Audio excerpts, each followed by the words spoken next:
They're out there, lurking in the vastness of space. Planets so weird, even science fiction could not foresee them. For the first time ever, scientists are discovering alien worlds beyond our solar system. Places where ice is hot and rain is made of iron. They are uncharted, unearthly, and unpredictable.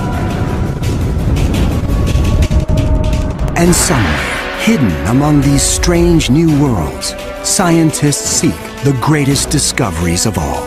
Planets like ours, alien Earths. 35 seconds. Let's go. Storage tank press closed. March 6, 2009. 22 seconds. Later, GN2 pressure go. This Delta II rocket is going through its final pre-flight check. 71.3. Drop 1. Engine start, 1, 0, and liftoff. It is the start of an extraordinarily ambitious mission.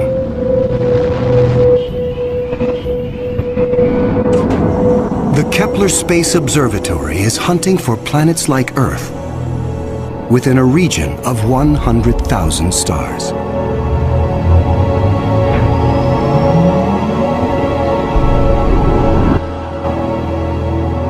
It is the culmination of a journey that began more than a decade ago with one of the most profound scientific discoveries ever made.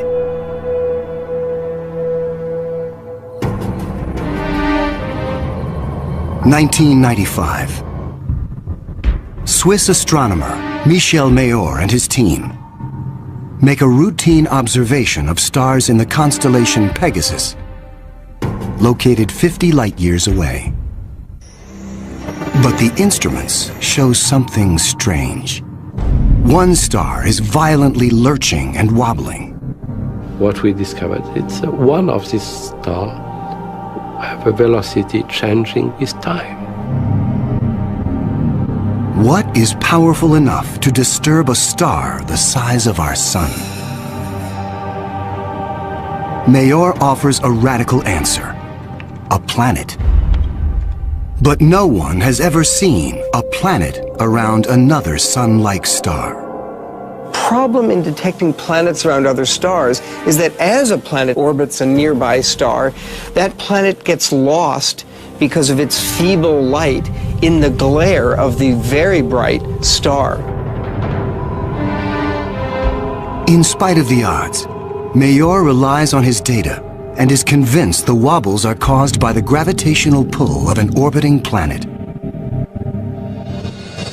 When I read this claim from Michel Mayor, I was very skeptical. There had been many false claims of the first planet ever discovered around another star, and I thought to myself, oh boy, here we go again.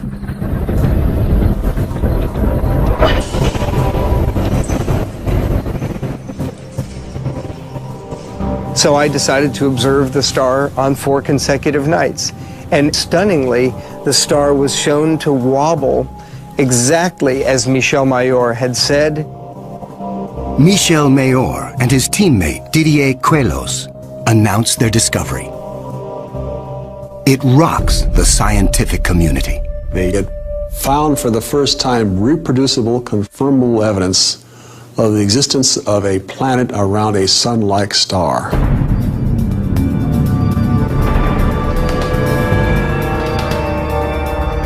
Officially called 51 Pegasi b, the planet is nicknamed Bellerophon in honor of the Greek hero who tamed the winged horse Pegasus. It is a planet that breaks all the rules. Bellerophon roasts in the blazing starlight at temperatures of roughly 1800 degrees Fahrenheit.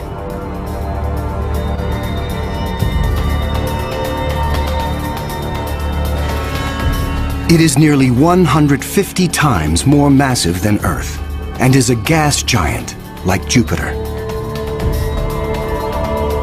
A gas giant is a planet made mostly of hydrogen and helium. Only the outer layers are gas, But inside, hydrogen and helium is compressed to huge, huge, huge pressures. It doesn't resemble a gas at all.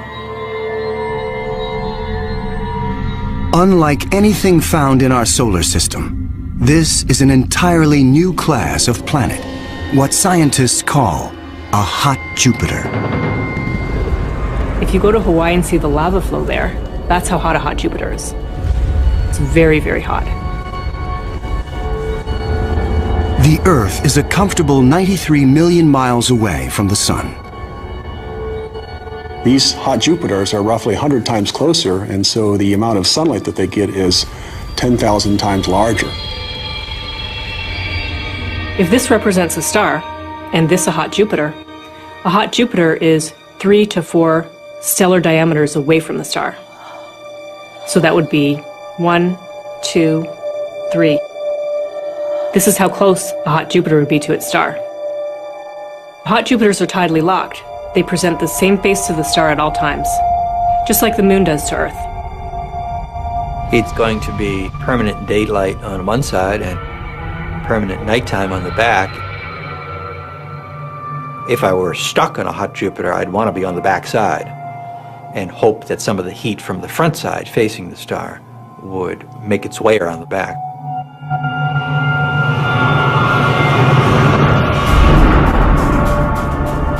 The variations in temperature make Bellerophon's atmosphere extremely windy. The wind howls at thousands of miles per hour, far beyond anything we could ever withstand. The heat blast guarantees water vapor cannot exist. But that doesn't mean there is no rain. It's far too hot for water liquid clouds to form here. But instead, these clouds would be made out of iron. Iron vapor can exist at temperatures much higher than water. And because of that, things could get a little messy.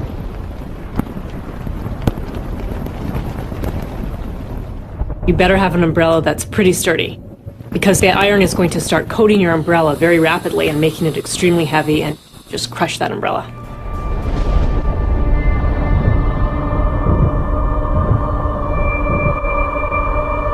The sky overhead is filled with dancing curtains of color. Charged particles from the nearby star make auroras far more extreme than the northern lights on Earth. There is something even more unique about this newly discovered world. Bellerophon orbits its sun in a blistering 4.2 days. No self-respecting planet goes around a star in 4.2 days. None of the planets in our solar system take such a short amount of time. For scientists, the tiny orbit challenges long-held notions of how planets form. The fact that the planet was orbiting every 4 days was a total puzzle until one night in the middle of the night I woke up and said, well, this must be proof that planets migrate inwards. They don't stay put where they are. The key to the puzzle is found in how planets are made. Planets are a byproduct of star formation. When stars form, they have a disk of dust and debris around them, and out of that debris, planets form. Much of what we know comes from Hubble's Space Telescope, as it aims at regions like the Eagle Nebula. This interstellar cloud is studded with collapsing disks of dust and gas. A giant clump grows in the center of each disk. Temperatures reach a searing 18 million degrees. The same nuclear fusion that powers our sun is unleashed.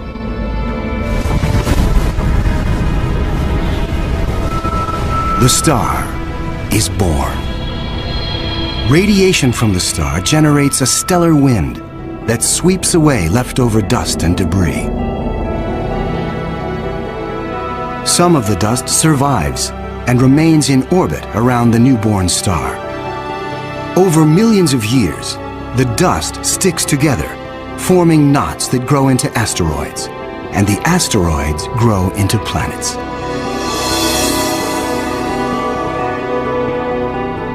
These planets migrate through the disk until they find a stable orbit. This is why Bellerophon is so close to its parent star. But one newly discovered world has found its stable orbit in a place no planet should ever go. 2001. Hubble Space Telescope is directed to an obscure star some 150 light-years away from Earth, in the constellation of Pegasus. This is the same region where Bellerophon was found 6 years earlier. Hubble is tracking another hot Jupiter, discovered by astronomer Jeff Marcy. But this one is different from Bellerophon. You've probably heard of the planet HD 209458b. It's a terrible name. A terrible name for a terrible place. HD 209458b has been dubbed by some as Osiris, after the Egyptian god of the dead. Osiris is over 200 times more massive than Earth. It has migrated perilously close to its sun, at a mere 4 million miles from the blazing solar surface. Osiris broils in a planetary hell. The average daily temperature on Osiris is over 2,000 degrees. Forget global warming. This is global frying, and it causes Osiris to lose an estimated 550,000 tons of air every second. There's a leak of gas, a steady stream of hydrogen and helium, and that's making a big, huge cloud all around the planet. Its atmosphere is bleeding into space. Scientists speculate that a colossal trail of gas spirals behind the planet for thousands of miles. Osiris presents an unprecedented opportunity for astronomers. Using Hubble, they analyze the alien planet's bloated atmosphere. This is the absolutely first time where we could tell what is the composition of the atmosphere of an extrasolar planet.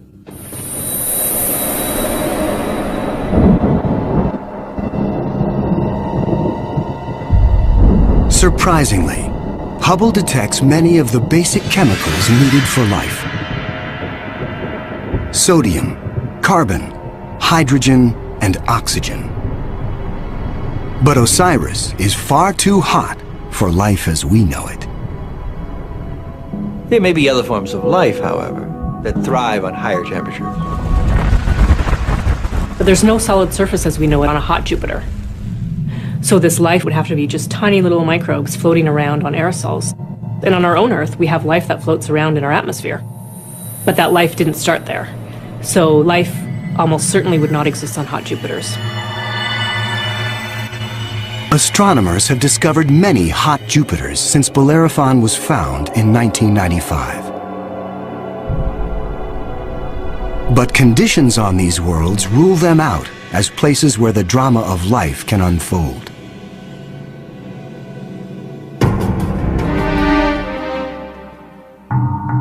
One of these gas giants is a planet that teases the rules of evolution.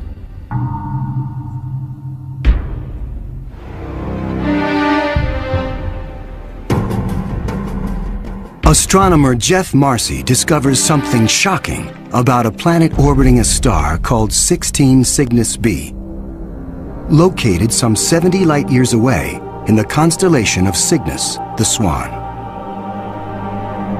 The planet was clearly in an elongated orbit, bringing the planet close to and then far from the host star. And this, of course, defied our expectations based on our own solar system, where all of the planets go around our sun in nearly circular orbits like phonograph grooves in a record. Like a giant yo-yo in space, the gas giant swings back and forth across its solar system.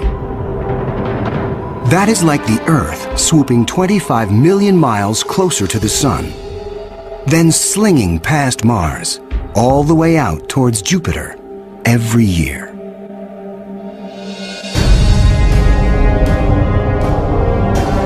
And like all of the gas giants in our solar system, this yo-yo planet might have an entourage of moons.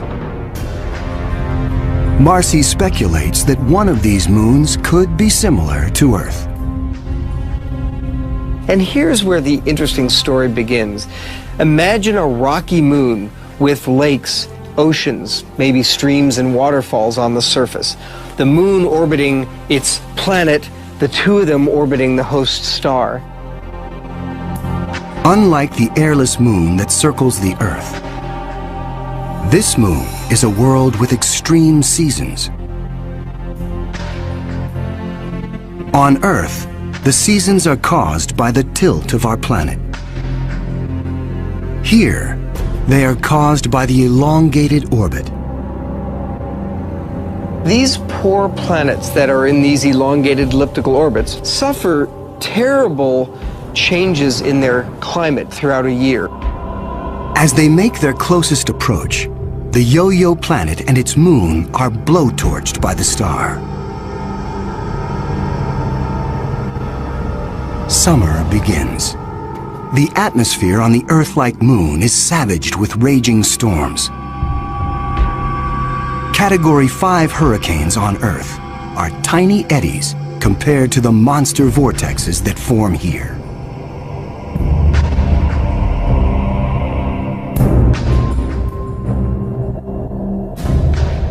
The clouds thicken as the water evaporates. Temperatures rise dramatically. Any water or gases would heat up, and indeed the oceans would boil into steam, so you'd end up with a big steam bath. During the peak of the summer, the entire moon is smothered in 800-degree temperatures.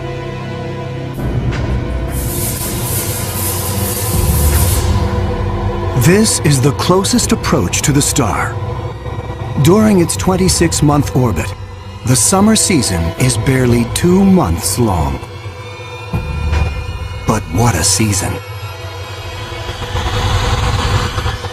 The planet and its moon swing away from the furnace of the star. Temperatures fall to ranges we would find temperate and comfortable.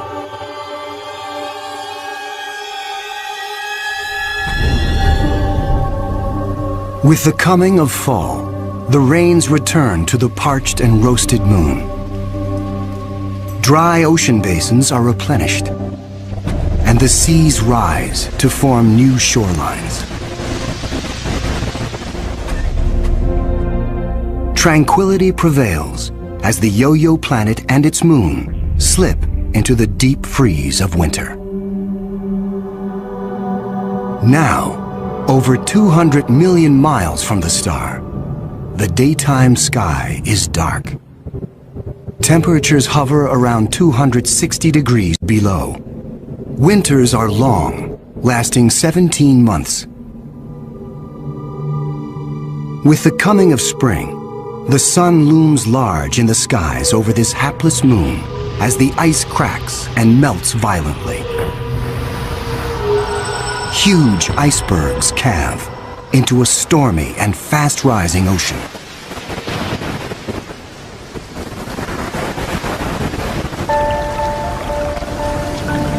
For 2 preciously short periods, during the spring thaw and the autumn rains, the climate on this Earth-like moon is balmy and comfortable. At a distance of 93 million miles from the star, roughly the same distance as Earth from the Sun, the elliptical orbit of this planet and its moon crosses an area around the star some scientists call the Goldilocks zone. The conditions here are just right for life. If you're too close to the star, then it's too hot. If you're too far away, then it's going to be too cold and everything's going to be icy. But then if you're right in the middle, it's just right. Every star has a Goldilocks zone. Where that zone is depends on the size and temperature of the star. In our solar system, Venus marks the inner boundary and Mars the outer boundary. Earth and its abundance of life is right in the middle. The Yo-Yo planet passes through the Goldilocks zone twice a year. For 3.5 months during the spring as it races inbound, and again in the fall for 3.5 months as it hurtles back into the colder reaches of space.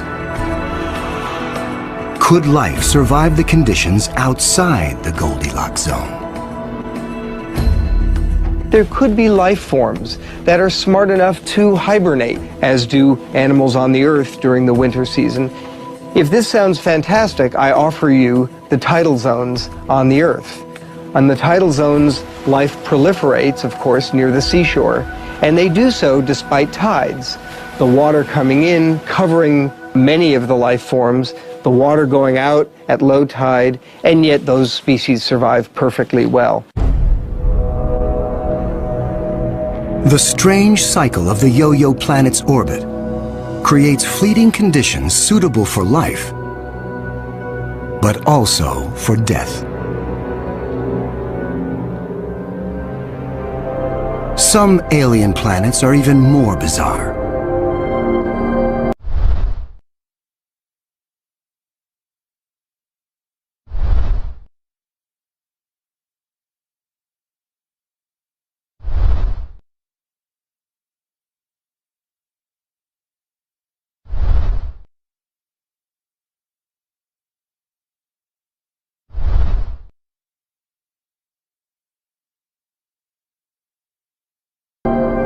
Imagine a world that has no star to orbit. Scientists speculate that our galaxy is teeming with rogue planets, adrift in the murky lanes of interstellar space. These are orphaned worlds, planets that are booted from their solar systems by the chaos of planetary migration. Astronomers call such worlds planemos. Planemos are planets without a star. They're just drifting through the galaxy indefinitely.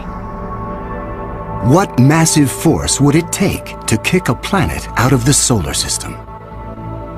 When a young star forms with a contingent of planets around it, many of those planets gravitationally interact with each other.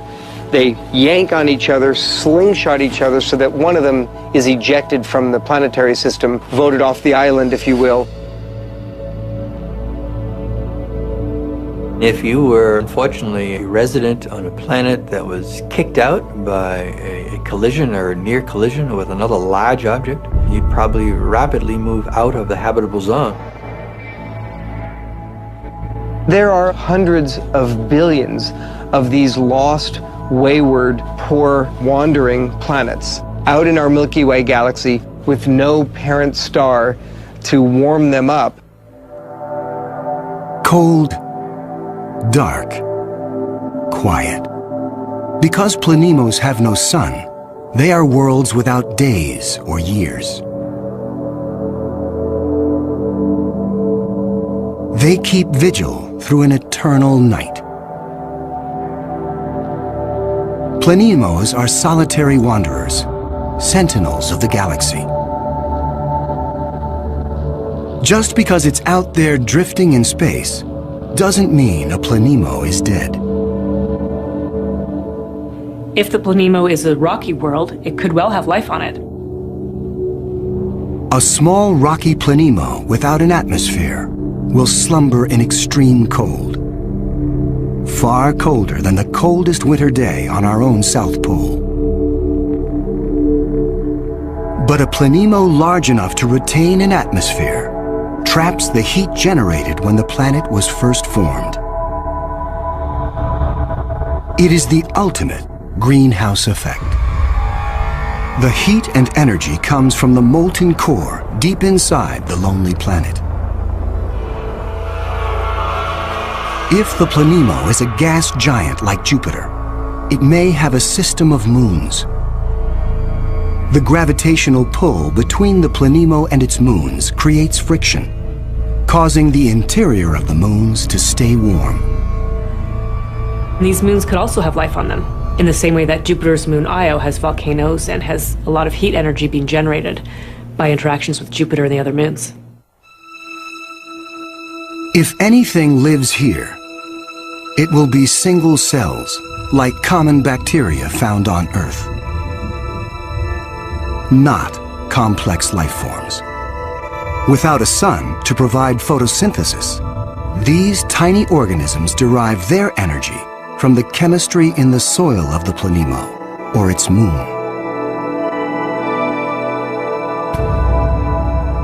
On Earth, there are similar conditions.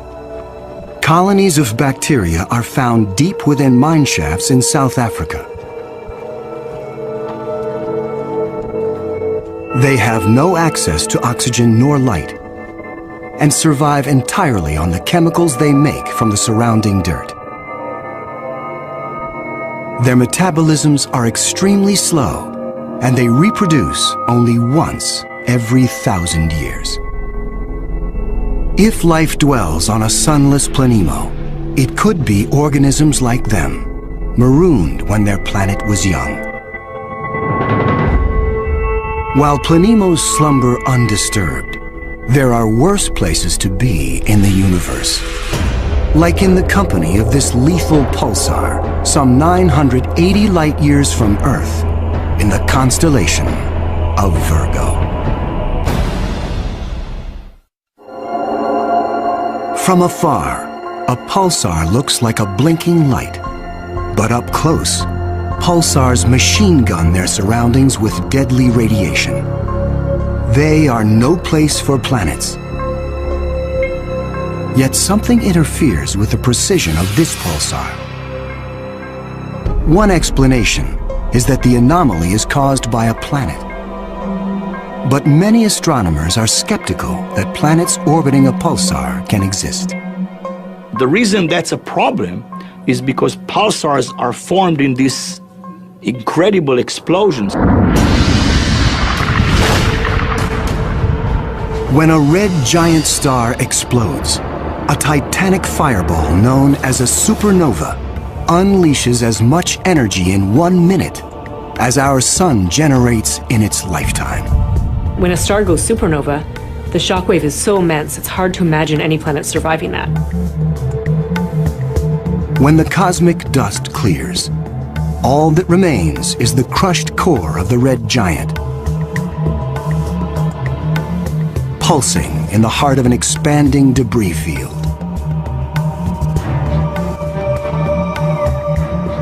Matter blasted from the colossal explosion falls back to the pulsar and forms a disk.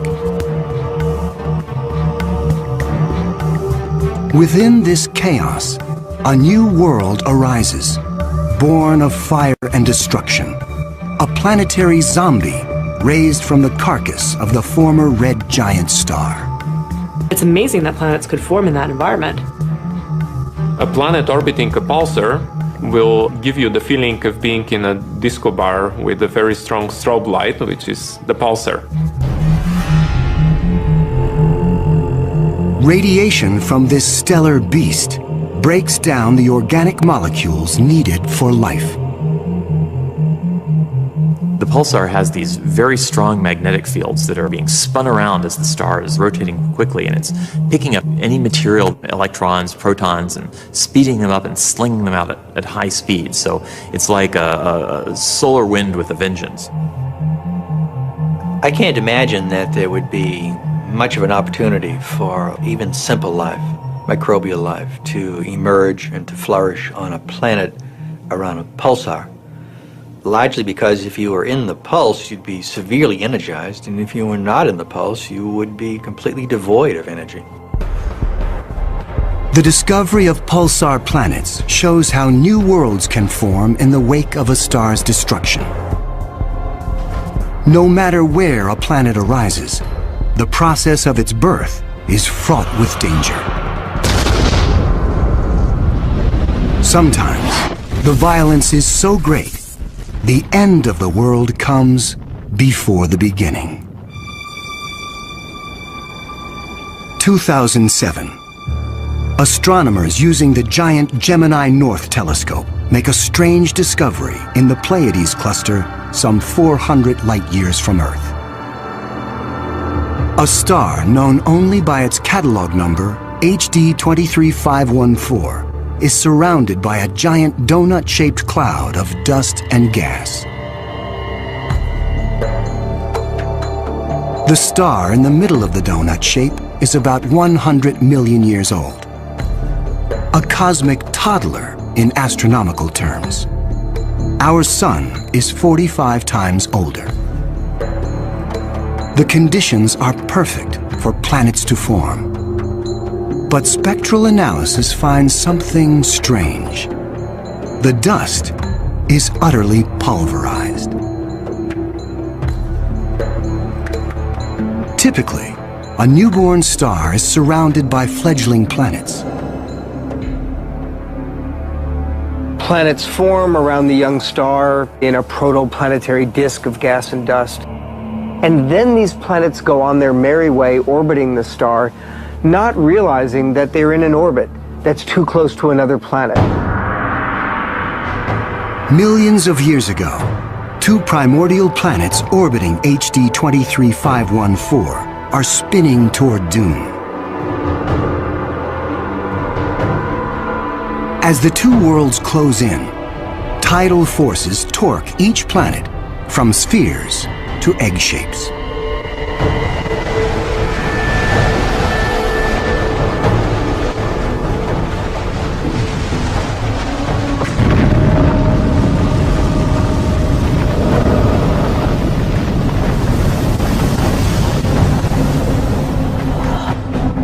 Nothing remains.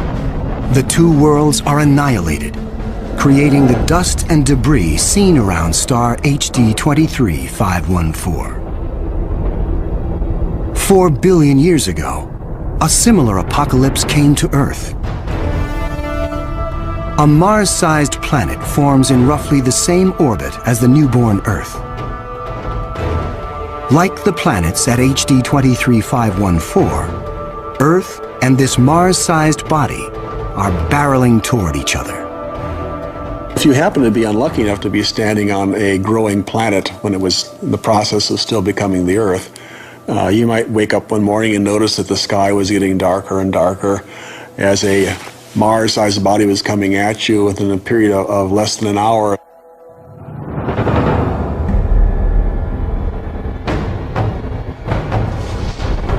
And when it hits, the shock wave is felt all over the planet, scouring the surface of the Earth.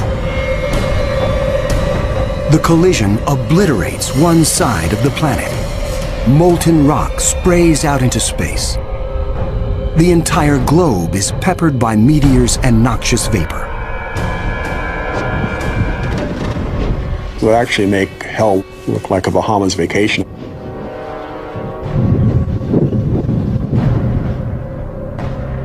The debris field from the collision coalesces and forms our moon. It is a new beginning for our planet. Collisions are part of the birth process for planetary systems. Building up a terrestrial planet is probably all about colliding pieces of rock together. And all across the galaxy, colliding pieces of rock are forming terrestrial worlds that defy the imagination.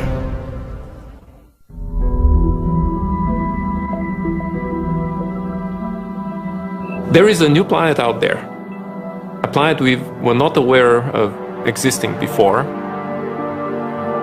It is not just one planet. It is a new type of planet. Earth on steroids. I like to call them super Earths. They're just like the Earth, except bigger, up to about 10 times the mass of the Earth. One family that the super-Earths resemble just like our own Earth, continents, oceans. Some of them may be very dry, like Mars.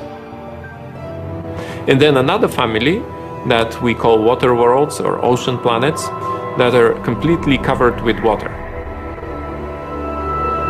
Welcome to Gliese 581c.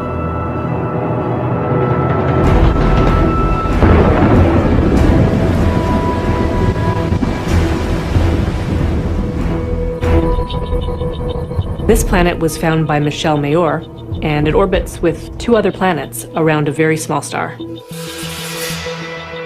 It's only 20 light-years away in the constellation of Libra and is one of the smallest terrestrial planets found beyond our solar system. That doesn't mean Gliese 581c is small. It's still a super-Earth with 5 times the mass of our home planet. But it's the possibility of liquid water that excites scientists. An ocean planet feels like being in the middle of the Pacific Ocean, with no land in sight, just water, puffy white clouds and blue sky above you. The winds on the ocean world are going to be similar to that of the Earth, so it will be a very good place to sail. The weather's absolutely perfect. Every day you get a clear blue sky and the sun just stays in the same place. Now how's that for weather prediction? No land anywhere. Even miles beneath the surface. This water layer would extend very far down, at least a quarter of the way down in the planet. But as we dive deeper into the sea, the pressure builds. At 35,000 feet below the surface, we pass the point where the deepest oceans on Earth bottom out. We pass the 100,000-foot mark.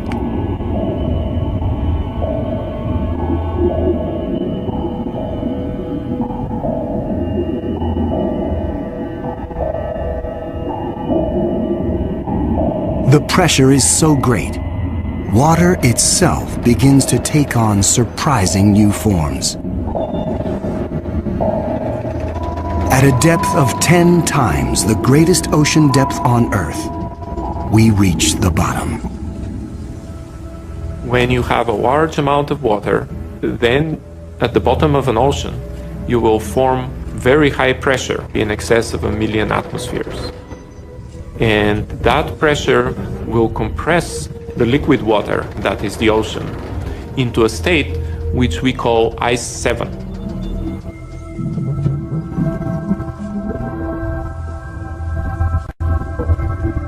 No, it's not like ice in your refrigerator. The molecules of water that are in the ice in your refrigerator are kind of all jumbled up. But if you form ice under very high pressure, then the water molecules can become ordered, they can become aligned.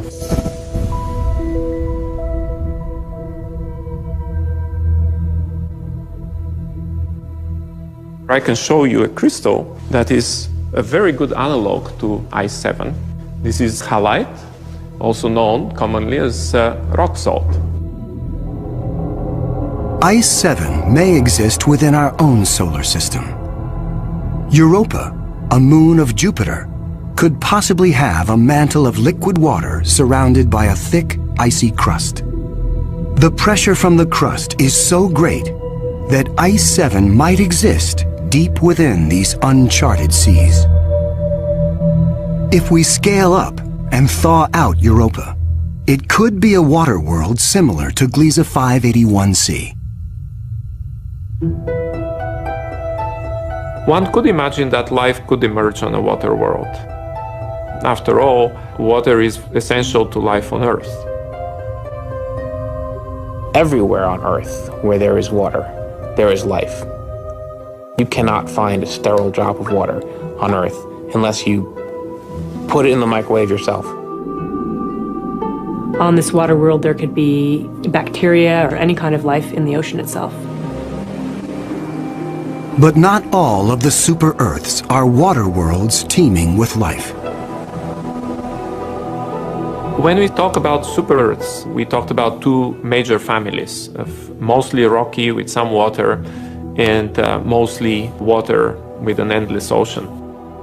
But one has to add to those a third family of probably very rare super-Earths and Earth-like planets, which are called carbon planets. A carbon planet is unlike anything we've ever seen anywhere. A place with an alien chemistry, but loaded with very earthly treasures. Throughout our galaxy, there are planets barren and poor and inhospitable. But science is on the trail of a new type of planet, an entire world of treasure. In our own solar system, in our sun and in all the stars nearby, there's always more oxygen than carbon. But if we think of a place in the universe where there's more carbon than oxygen, then planet formation is very different. Spectral analysis shows carbon to be far more plentiful, 26,000 light-years away near the center of our galaxy. Planets that form here may contain a rich abundance of carbon. The morning sky on a carbon world would be anything but crystal clear and blue. I'm picturing a yellow haze with black clouds of soot. And as you descended farther down in the atmosphere, I could imagine lakes that were made out of compounds like methane or gasoline. I'm picturing these bubbling, foul-smelling pits of black ooze, like an oil well.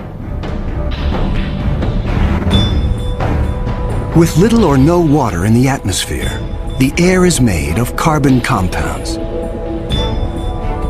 Methane, butane, pentane, benzene, all these different kinds of carbon compounds that separate out when you refine gasoline. One day it might be raining benzene. The next day it might be raining butane. Alien as carbon planets might seem, the air quality could be familiar to some. The air in a very benzene-rich planet will resemble that of LA. A lot of smog particles that unfortunately we are quite used to from the exhaust of cars. Despite the pollution, carbon planets could come with a sparkling upside. You might see diamond because the planet may have substantial quantities of pure carbon that it's formed out of. And pure carbon, when you compress it, tends to form into diamond. The secrets of exotic planets like these are waiting to be discovered all across the galaxy. But astronomers won't be satisfied until they find the Holy Grail. A planet like our own, one that sustains life, the next Earth.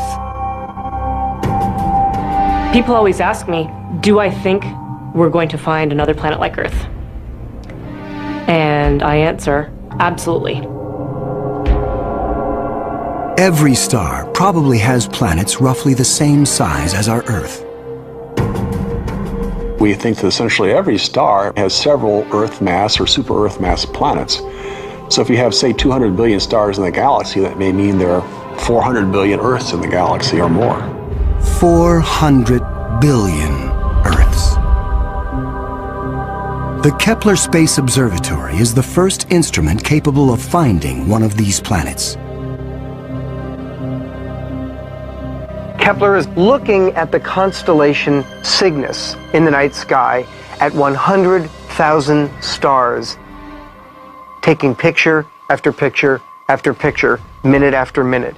And the goal of Kepler is simple: to look for stars among the 100,000 that dim. When a star dims slightly, it means a planet passes in front, blocking some of the light. How long the star dims and how much light gets blocked will tell scientists about the size of the planet and the distance from its sun. A good analogy for this is looking for the dip in the light that you would see from a searchlight if a small moth flew across the searchlight. And so it's a really tiny dip in the light as the planet transits. It is a very powerful technique because it allows you to discover planets that are even smaller than the size of the Earth, around stars similar to the Sun. It is a technique that is changing the course of science. We think we may be able to find a planet that is habitable in the next few years. Scientists estimate the Kepler mission will find a minimum of 50 alien Earths. One of the big questions that anybody looking for life beyond the Earth is facing today is, what if we don't recognize life even though we discover it? Conditions on an alien Earth may cause life to evolve differently. My hope is that we'll see some sign that will make our hairs stand up on the back of our necks. Whatever that sign is, it will be the first chapter on the greatest scientific story ever told.